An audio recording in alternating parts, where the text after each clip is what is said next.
এই পর্বে বহুপদী সমীকরণের কিছু গুরুত্বপূর্ণ কনসেপ্টের অঙ্ক নিয়ে আলোচনা করা হয়েছে, যেগুলো কৃষিগুচ্ছ ভর্তি পরীক্ষার জন্য গুরুত্বপূর্ণ। তাহলে শুরু করা যাক। প্রথম প্রশ্নটা দেখো, কোনো দ্বিঘাত সমীকরণের একটি মূল যদি 1/2 হলে সমীকরণটি হবে কোনটা? এই রকমের প্রশ্ন আসে না এমন কোনো জায়গা নেই, যেমন ঢাকা বিশ্ববিদ্যালয়, জাহাঙ্গীরনগর বিশ্ববিদ্যালয় এ ইউনিট, রাজশাহী বিশ্ববিদ্যালয় গুচ্ছ এবং কৃষিগুচ্ছ। তো তোমরা যারা রাজশাহী বিশ্ববিদ্যালয়ে পরীক্ষা দিয়েছো তারা এই ধরনের একটা প্রশ্ন পেয়েছো, এবং যারা গুচ্ছ পরীক্ষা দিয়েছো এইবার তারাও দেখছো যে এই ধরনের একটা প্রশ্ন আসছিল। এবং এটা কিন্তু মেইন কৃষি গুচ্ছ 2020-21 সালের একটা প্রশ্ন। ধরে নেওয়া যায় এবারও একটা আসতে পারে। তাহলে এর সমাধান কি হবে? যদি এর একটা মূল, যদি একটা কাল্পনিক মূল থাকে, তাহলে এর অপর মূলটি হবে অবশ্যই অনুবন্ধী মূল। তাহলে এর অনুবন্ধী অপর মূলটা হবে কত?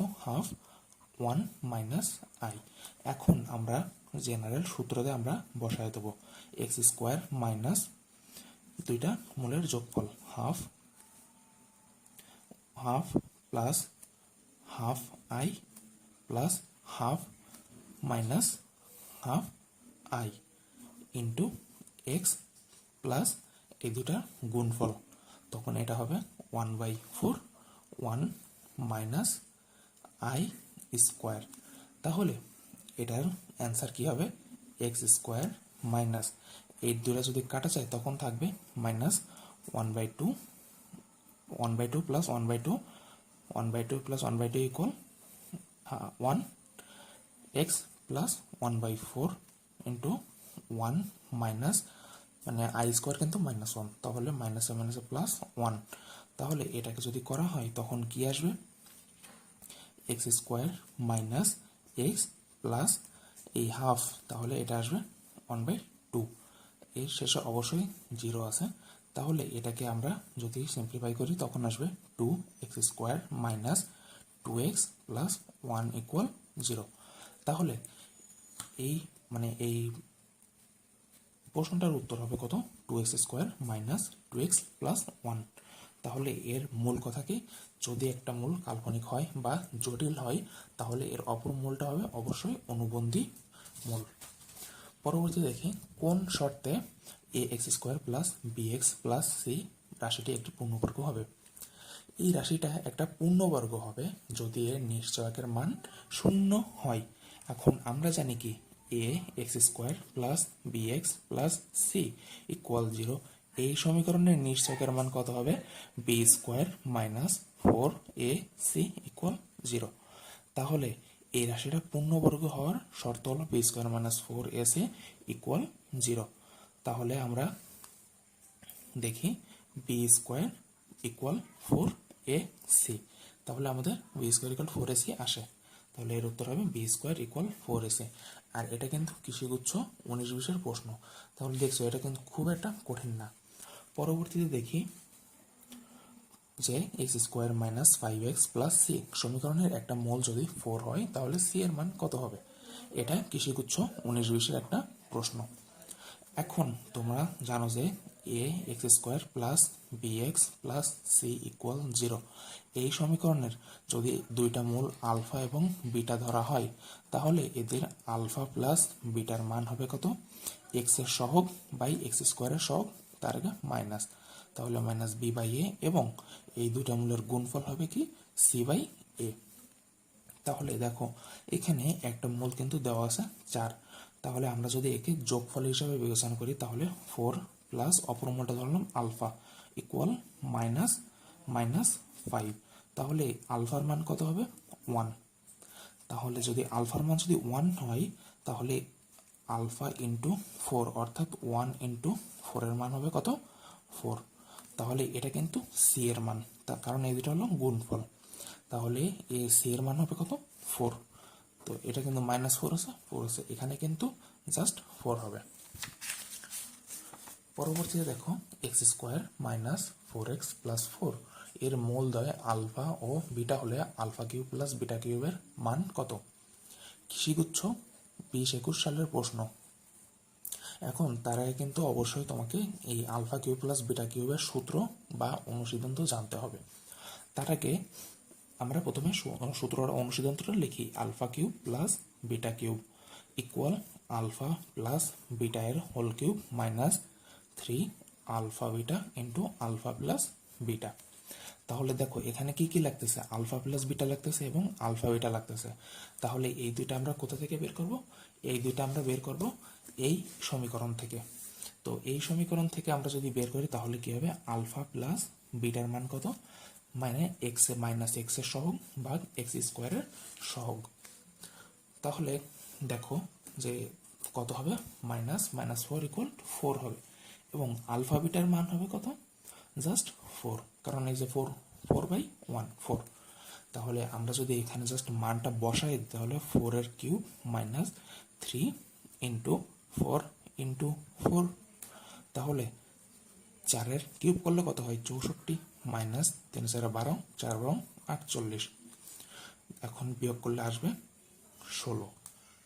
তাহলে আলফা কিউব প্লাস বিটা কিউবের মান কত, 16।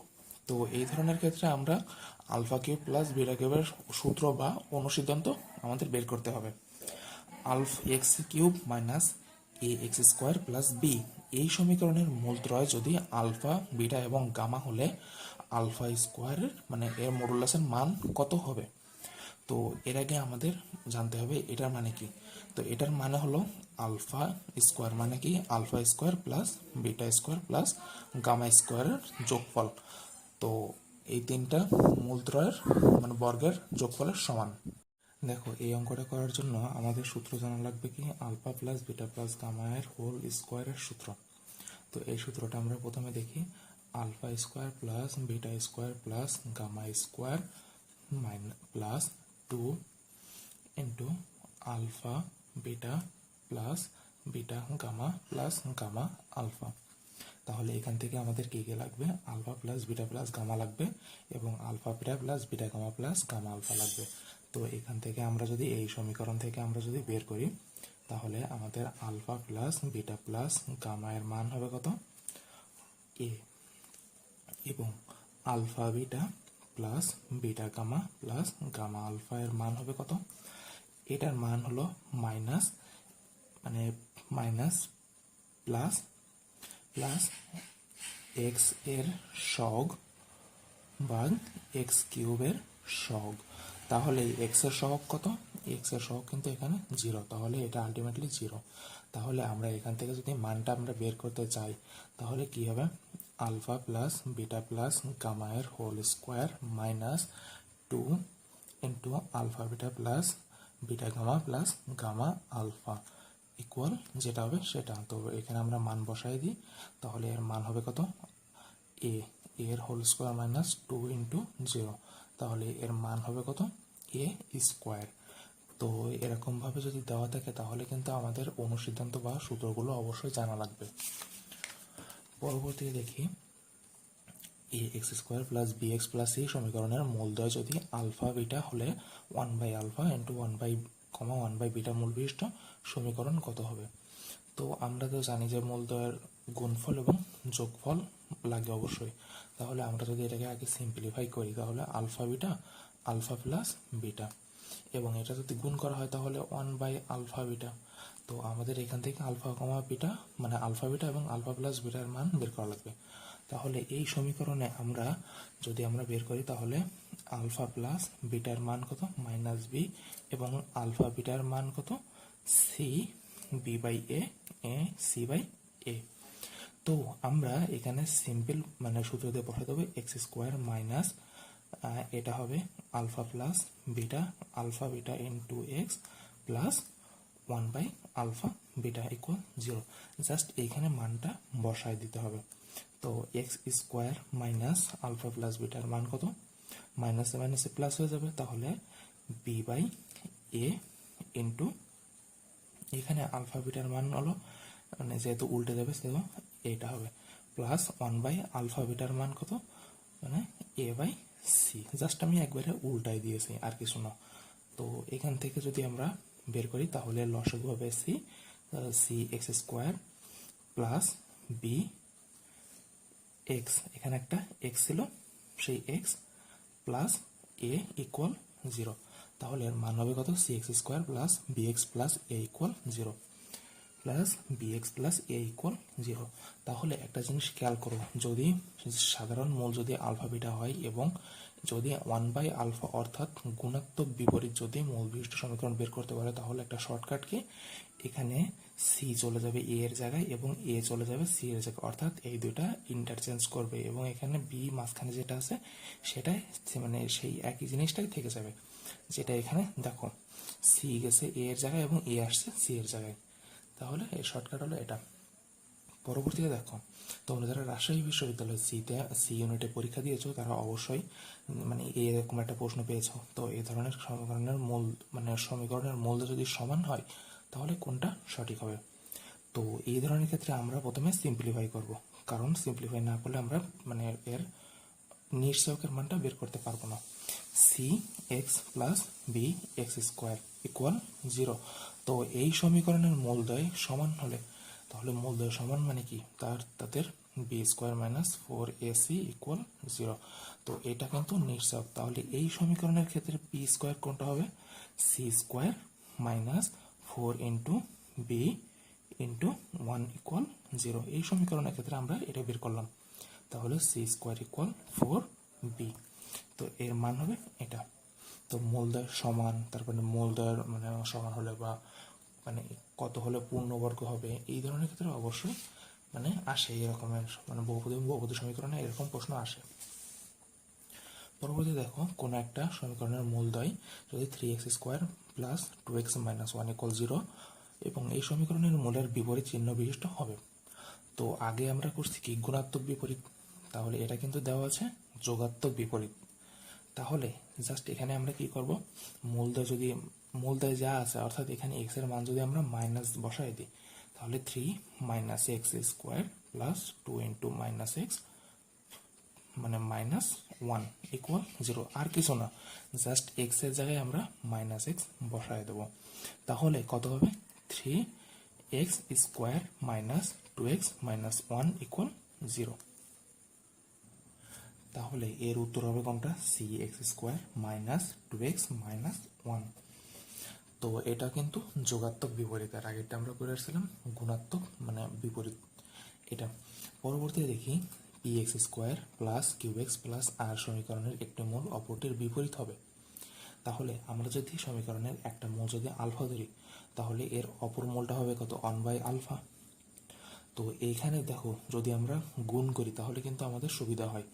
তাহলে গুণ করলে কি হবে, এখানে ধ্রুবকের সহগ বাই এক্স স্কোয়ারের সহগ, তাহলে এখান থেকে 1 equal to R by P, তাহলে আর ইকুয়াল টু পি, তাহলে এর অ্যান্সার হবে পি ইকুয়াল টু আর। তাহলে একটা মূল যদি অপর মূলটার বিপরীত হয় তখন আমরা যোগ না করে জাস্ট এখানে গুণ করে জাস্ট এখানে মানে ধ্রুবকের সহগ ভাগ এক্স স্কোয়ারের সহগ দিয়ে আমরা বের করব। পরবর্তীতে দেখি, 3x স্কোয়ার মাইনাস কে এক্স প্লাস 4 ইকুয়াল 0 সমীকরণের একটি মূল অপরটি 3 গুণ হলে কে এর মান কত হবে। দেখো এটা কিন্তু সিম্পল প্রসেসে করলে অনেক বড় হয়ে যায়। আর আরেকটা বিষয় খেয়াল করতে হবে যে এটা কিন্তু রাজশাহী বিশ্ববিদ্যালয়, ঢাকা বিশ্ববিদ্যালয় এবং বাংলাদেশ কৃষি বিশ্ববিদ্যালয় এসেছে। তো এটা অবশ্যই কিন্তু মানে কৃষি বিশ্ববিদ্যালয়ে আসা, গুচ্ছ কৃষি বিশ্ববিদ্যালয়ে আসা খুবই মানে একটা সিম্পল ব্যাপার। তাহলে এটা কি হবে, মানে বইতে একটা বড় অঙ্ককে ছোট করে মানে করে যে সিম্পলিফাই করে যেটা আসছে সেটা দিয়ে আমরা অঙ্কটা করি। তো b square by a c equal m plus n এর whole square by m into n. এখন এই এম এনটা কি, এম এন হলো কত গুণ, একটা আরেকটা কত গুণ সেটা। তাহলে এম তাহলে একটা আরেকটা 3 গুণ, তাহলে এম যদি হয় 3 তাহলে এন এর মান হবে 1, তাহলে একটা আরেকটা 3 গুণ। আর এই বি স্কোয়ার বাই এসি এটা কিন্তু আসছে a x square plus B x plus C equal 0, এখান থেকে আসছে। তো এখানে আমরা এই সমীকরণে জাস্ট এই মানটা বসাই দেবো, বি এর জায়গা রয়েছে মাইনাস কে, তাহলে মাইনাস কে এর হোল স্কোয়ার বাই এসি এর মান কত, 4 ইন্টু 3 বাই আর এখানে এম প্লাস এন মানে কত, 3 প্লাস 1 ইকুয়াল 4 এর হোল স্কোয়ার, আর এখানে এম এন এর মান হবে 3। তাহলে দেখো এখান থেকে কি করা যায়, কে স্কোয়ার ইকুয়াল এই 3 কাটা যায়, আর এখান থেকে কত হয় 4 কিউব, তার মানে 64। তো কে এর মান কত হবে প্লাস মাইনাস 8। এটা হলো এই এই যে একটা মূল যদি অপর মূলের মানে কোনো একটা গুণ হয়, অর্থাৎ এদের অনুপাতও যদি দেওয়া থাকে, যদি কোনোটা দেওয়া থাকে যে m:n এর অনুপাত যদি 2:1 হয়, তখনও কিন্তু এই সেম সূত্র দিয়ে করা সম্ভব। তাহলে এখান থেকে এর মান আসলো প্লাস মাইনাস 8। পরবর্তীতে দেখি X square plus B x plus C equal 0 এই সমীকরণে একটা মূল যদি আই হয়, তাহলে অন্য মূলটি কত হবে। আমরা জানি কি কোনো মানে একটা এই দ্বিঘাত সমীকরণের কোনো একটা মূল যদি মানে কাল্পনিক হয় বা জটিল হয়, তাহলে এর অপর মূলটা অবশ্যই তার অনুবন্ধী হবে, অর্থাৎ এটা যদি আই হয় তাহলে এর অনুবন্ধী হবে মাইনাস আই। যদি কোন একটা অনুবন্ধ মানে যদি মূল মানে একটা মূল যদি এটা হয়, তাহলে এর অপর মূলটা হবে 1 মাইনাস আই, অর্থাৎ জাস্ট উল্টা। ঠিক তেমনি যদি √3 হয়, তাহলে এর অপর মূলটা হবে -√3 এরকম। তো এর অ্যান্সার হবে কত মাইনাস আই। তো তোমাদের আরেকটা বলি যে এই অধ্যায় থেকে বেশি আসে যেরকম সেই মানে টাইপটা কি, এই যে নিশ্চয়ক b² - 4ac equal 0, b² - 4ac greater than 0, b² - 4ac less than 0। তাহলে এটা যদি হয় তাহলে এর মূলদ্বয় মানে অবাস্তব, মানে অবাস্তব বা জটিল হবে। যদি এটা হয় তাহলে মূলদ্বয় বাস্তব এবং অসমান, তাই তো, অসমান হবে। আর এটা যদি হয় তাহলে মূলদ্বয় বাস্তব এবং সমান হবে। ঠিক আছে, তো এই নিশ্চয়ক দিয়ে মানে এরকম আসতে পারে যে মানে কোনটি বা মানে মূলদ্বয় বাস্তব এবং সমান হলে এর b² - 4ac ইকুয়াল 0 নাকি b² ইকুয়াল 4, মানে এরকম আসতে পারে। তোমরা একটা প্রশ্ন দেখছো, তো এই টাইপের প্রশ্ন আসতে পারে। তো এই পর্ব এখানে শেষ, ধন্যবাদ।